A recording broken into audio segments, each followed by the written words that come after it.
Welcome to the How to Interview a Real Estate Agent podcast with your hosts, Jesse Madison and Shannon Adams. So let's get right into it, Jesse, about listing contracts. Okay, so I think this is something that everyone experiences. Your agent either shows up or will email you a listing agreement after a phone conversation. Let's say you find someone, probably online most likely, right? Mm-hmm. You find a real estate agent, or maybe it's a friend, and you either have a phone conversation or you meet in person, and then they want you to sign the listing agreement, right? Mm-hmm. And a lot of people just sign it without really knowing what standard negotiating standards are basically for the contract. So there are some things that make a contract valid. Sometimes people will call me, I don't know if this happens to you, but people will call me after the fact. They signed a contract with somebody, something happened, they're not happy, or they just signed it, they didn't know what they signed. And they call me, phone rings, and they don't know what they signed. And you have a conversation with them, and you ask them to send you a copy of their agreement, and they had no idea what the commission was. They had no idea what the term of the agreement was, how long they have the listing for. And they have no idea what the buyer side commission is, what the seller side commission is. There's like all these different things that they just have no idea what they signed. I had a client, a friend of mine, who listed with another agent because I don't service that area. But they just signed a blank contract, and the agent took it to his office and had his transaction coordinator fill it in after their signatures. That's just remarkable. So they didn't know how long their contract was. They didn't know how much commission they were being charged. They didn't know how he was splitting the commission, which is an important factor to know, because you don't want your agent taking the bulk of the commission, so it discourages sales, so it discourages buyers from showing. In this case, it was a gross commission of 6%, and he was keeping 4% and only offering 2% to the outside buyer's agent. So in some cases, that really will discourage agents from showing that property. So you want to have input in that. You want to know what your agent is doing in regards to the commission. Absolutely. And I think it's important for a lot of people to know that, people listening out there, they don't know what standard commissions are. Typically, so a typical property that is for sale in Orange County, let's just use for example, it used to be that 6% was pretty much the standard. And I've even seen people list for 7% or 8%. Because they just didn't even know that 6% used to be the standard, right? So, and we're talking like this was like many years ago, right? When that was pretty much normal. So 6% is the total commission. So if a property, I know there's no $100,000 properties out around here, right? But let's just, the 6% on a $100,000 property, a commission would be $6,000, right? On a $200,000 property, if it's a 6% listing, then the commission would be $12,000. Now that's the total commission. It includes a commission for the buyer's agent and the listing agent. So typically that commission is split half and half between the buyer's agent and the listing agent. But over the years, it's become fairly standard that the commission is now 5% total. But of course, the commission is negotiable, and a lot of people don't understand that it is negotiable. Whatever the agent puts on the contract, it doesn't have to be that number. You guys can negotiate a lower commission, let's say 4%, or even lower than that in some cases. I mean, there's all kinds of different things out there.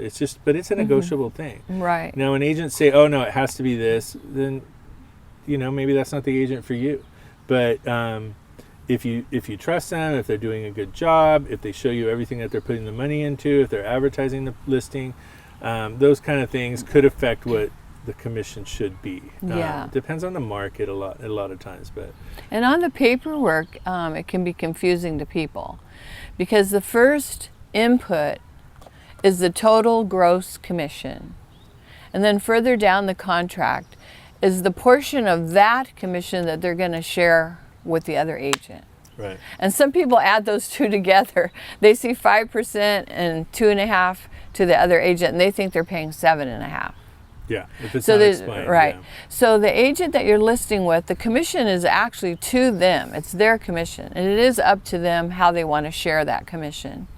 But it's valuable for you to know how they're splitting it, because you don't want to discourage any agents, like we were talking about. Yeah, from because showing usually I would say, and correct me if you think I'm wrong in this, but most listings that come on the market are a 2.5% Yes. commission for the buyer's agent. That's what the standard is in the industry. If you go in the MLS and you look at all the listings that are there, 2.5% is the typical amount that's offered for a buyer's agent Yeah. to show a property. Now that number can be lower if it's negotiated, and then there'll be listings in there with 2%. But anything lower than that, most agents are not going to be excited about showing that property. And Yes. you'll probably get less showings, right? But it's interesting what you said about, these listing agreements and what you should know going into it. If an agent has you sign the listing agreement before he fills out any of these 4 things, then that's a red flag. Like, I would not, you don't want them, before you sign that agreement, it should definitely state the term of the entire agreement. If you're going to do it for 3 months, yeah, if it starts today and then it's a 3-month term and then it ends in 3 months, those dates have to be in the contract.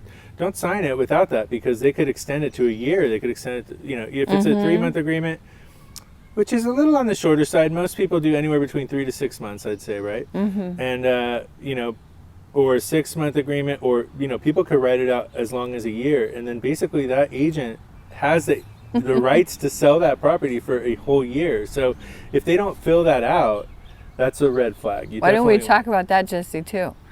Okay, so we're talking about the time frame. Yeah. So once that time frame is in the contract, which makes it legitimate at that point, a beginning and an end, every contract has to have that. What you are now stuck, because it's called an exclusive right and authorization to sell. So you can't even sell your own house. You could bring a buyer, but it's still going to be a commission to that agent, because he's the only one from this point on that has a right to sell your house. Yes. And so if you don't like him and you haven't given yourself an out clause, you're going to be stuck for 6 months possibly, and a year even, like Jesse said. So you want to make sure that that's left open. Like if you might get disgruntled with your agent, who knows, that you have the right to cancel, because he can hold you hostage to that listing, even though you might say, well, I don't like you anymore, I don't want to work with you anymore, I just want to take it off the market and withdraw it. That's what they'll do. They'll withdraw it, they'll put it on hold, and you're still stuck. You can't take a listing with another agent. Right. So you have to understand the seriousness of that particular kind of listing.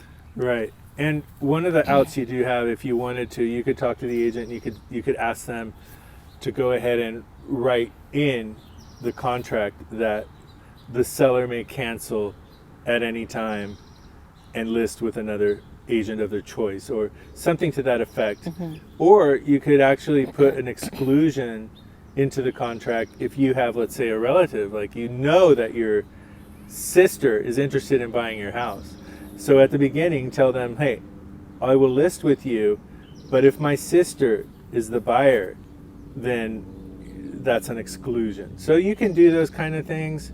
Write in a particular name of someone that would be excluded from that contract. If you're a seller, it's wise to know that if that's what your intention is, and you already have a buyer that's a serious buyer, right? So anyway, that's something that you can consider putting in the contract, right? Yeah. And my friend with that same broker that filled it in after the fact, she would have never signed a 6-month listing, because she was under a very tight time frame to get it done. So make sure that you understand that from the get-go.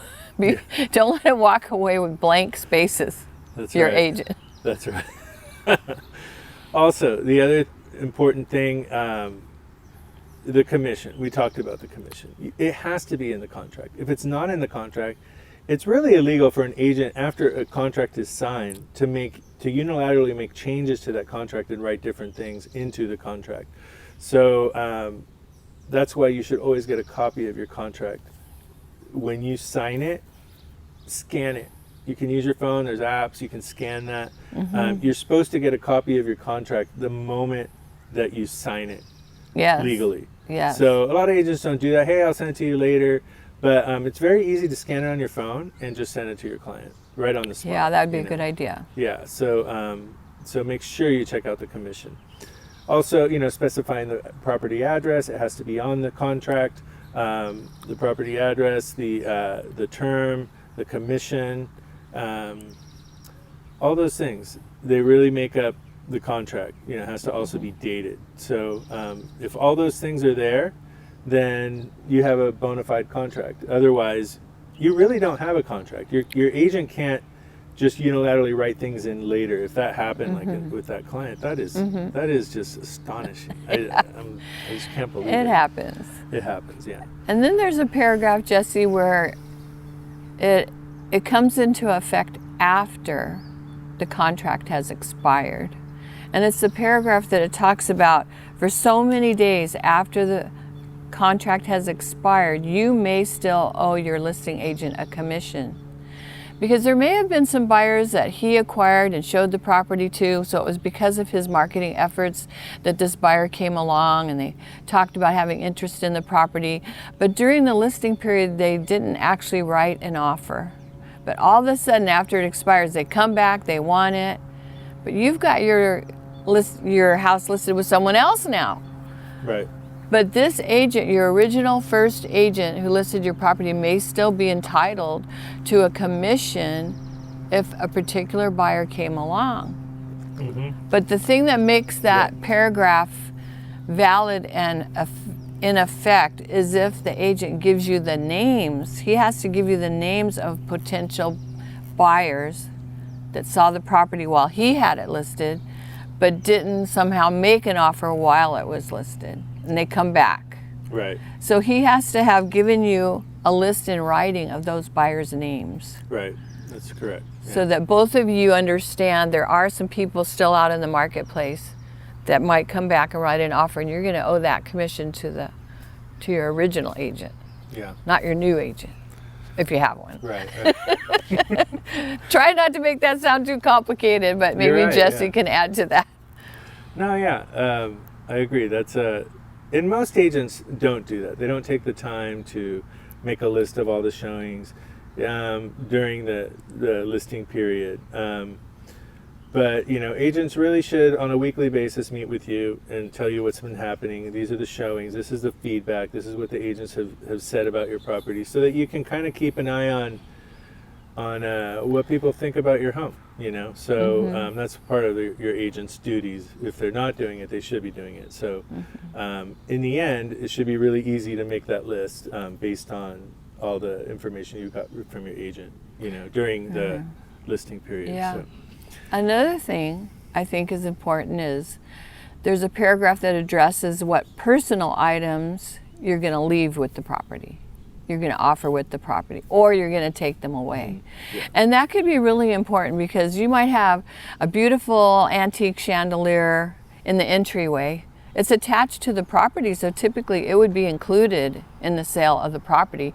And if you leave it there and the client sees it there, and then all of a sudden you move and you've taken it down and taken it away, and then you put in like a little, really inexpensive one in its place. Yes. That happens. So you got to think about that ahead of time. Yeah. And also, what's typically included, right? A lot of people don't know that the washer and dryer and refrigerator and the refrigerator. Well, the refrigerator is something that's personal, and the washer and dryer is personal.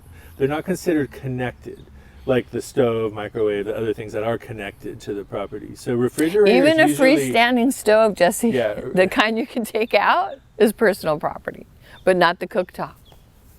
Well, I have never seen someone take their stove without writing it. Maybe if it was a wolf or a Viking, they might. But if it's a gas, like the stoves, 99% of the time stay.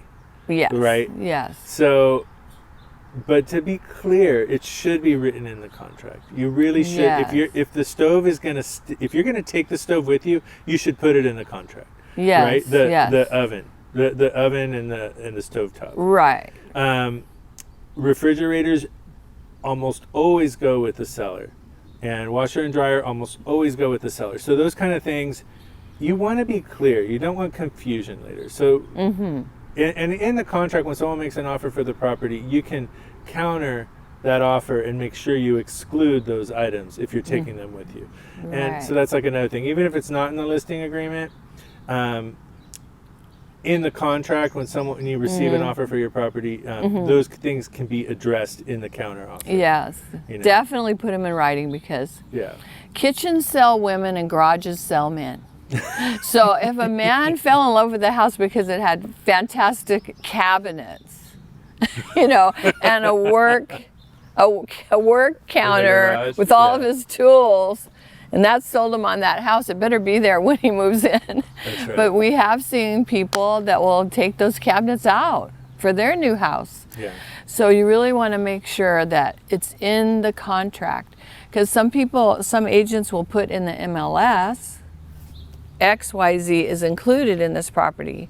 But if you don't put it in your offer, in your purchase contract, that MLS, It doesn't matter. it doesn't matter. Yeah. It has to, the final thing is that it has to be in writing in the contract. It does. Or it might be gone. Right.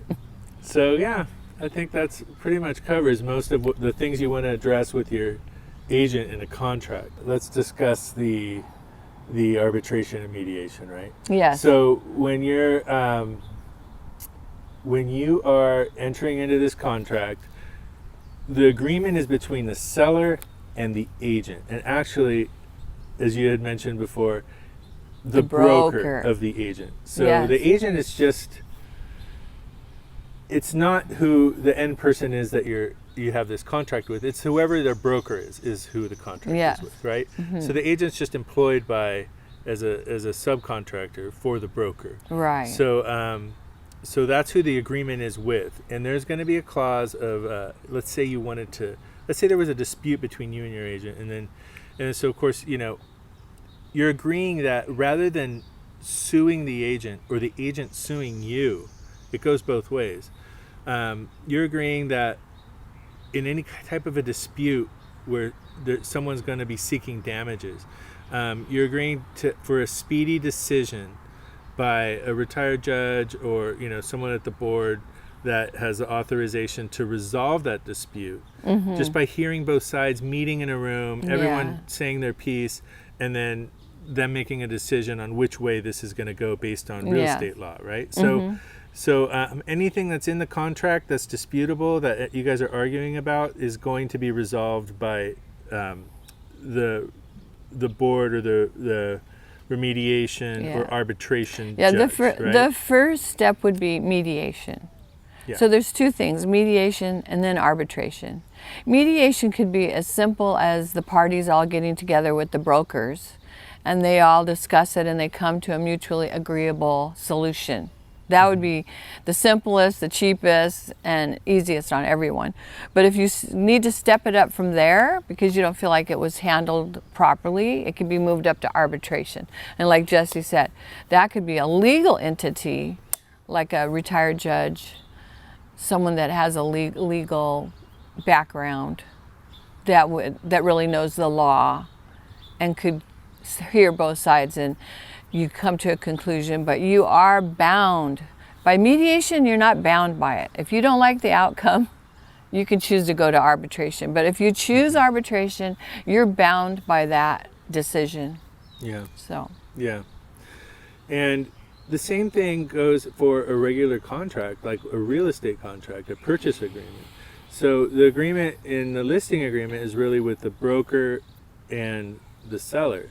But in the other contract as well, which is the real estate purchase agreement,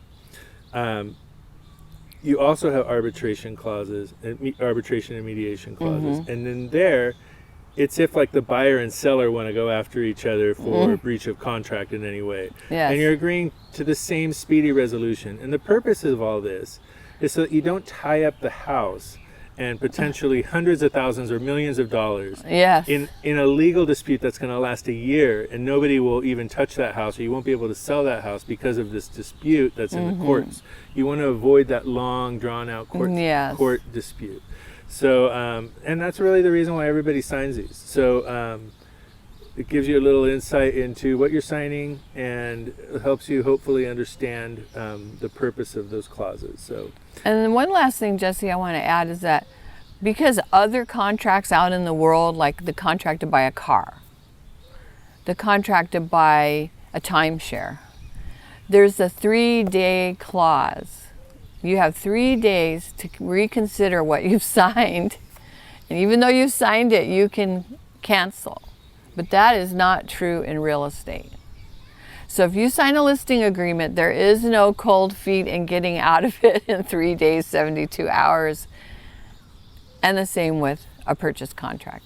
There's lots of built-in contingencies to help a person get out of a purchase contract. But that 72-hour, 3-day rescission period doesn't apply to real estate. Yeah, I think that it would typically, you still have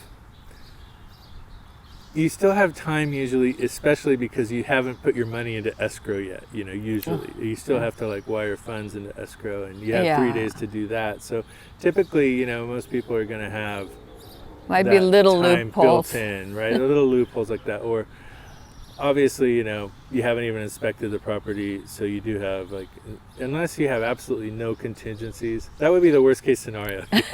You wrote up an offer with no contingencies, which I don't recommend you do. Yeah, the purchase contract has a lot of built-in outs for the buyer, but the listing agreement, the seller doesn't in either case. Yeah. Listing and also agreeing to sell, they don't have many outs. Yeah, you better be pretty sure about selling before you sign a purchase agreement, right? Yeah. So cold feet is not a contingency. Yes. So make that decision before you sign if you're going to back out. So, all right, I think that pretty much covers that, right? Yeah. Okay, well, good job. Thanks, Shannon. You want to tell people where they can find you? Well, as I mentioned, if you want to visit my website, Jesse and I we offer discounted listing services, which you can take advantage of and save thousands when selling your house. Yeah. You want to give them your website maybe? It's www.movetoscal.com, movetoscal.com. Yes, and I'm Jesse Madison, and I have a website at onepointplusrealestate.com, and you can also find me on Instagram at OC Realtor Jesse Madison. And thank you for joining us today. And this was our first episode. We're done with our first episode. And we have much more to come. We'll talk about more things as we continue down the road. Send us an email of what you'd like to discuss, what you'd like to hear. Oh, yes, please. Please send us an email. You can email me at jesse@jessemadison.com, and Shannon? shannonsdesk@hotmail.com. Okay, great. Yeah, send us an email, and we'd love to hear from you. Okay, or any comments below, let us know what you want to hear. Thank you very much. Thank you.